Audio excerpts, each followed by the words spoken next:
Essa pessoa vai cair. Pastor, é para endemoniar? Never. Jesus vai levar ela para a mesa de cirurgia e vai entregar o caroço aqui na minha mão. Você quer ver esse mistério?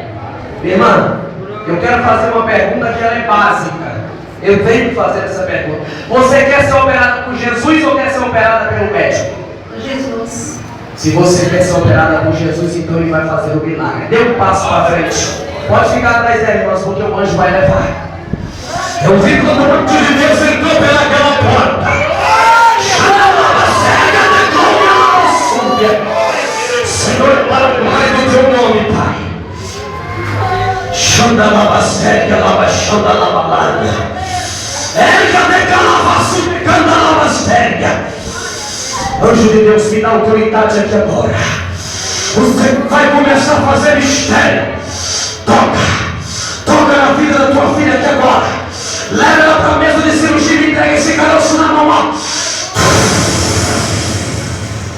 Pode deitar, irmão, pode deitar.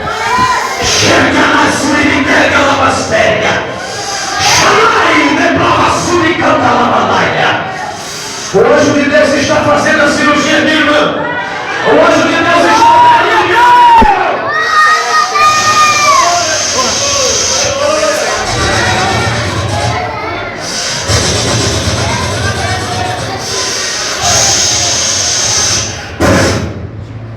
Levanta ela.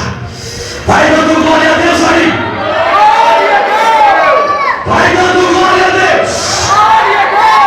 Amém. Abre teus olhos.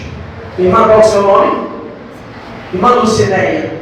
Quando você apalpava, você sentia essa maldição aí. Doía, queimava e ardia. Procura. Eu quero a verdade, não precisa agradar o pastor não. Se for mentira, é porque o pastor é um charlatão. Tem que fincar o pé nele e mandar embora. Cadê o caroço?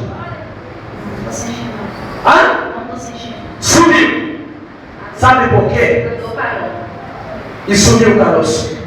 Não senti o caroço, senti a dor muito forte. Estava aí. Estava a dor, mas foi por cedo. E agora sumiu. Sabe por quê, irmãos? Já tinha consultado a esse respeito.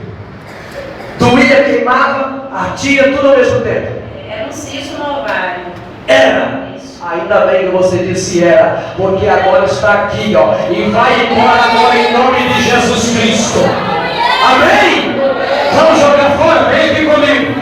Arreda da porta aí, lá. Nós vamos jogar essa maldição fora. Vamos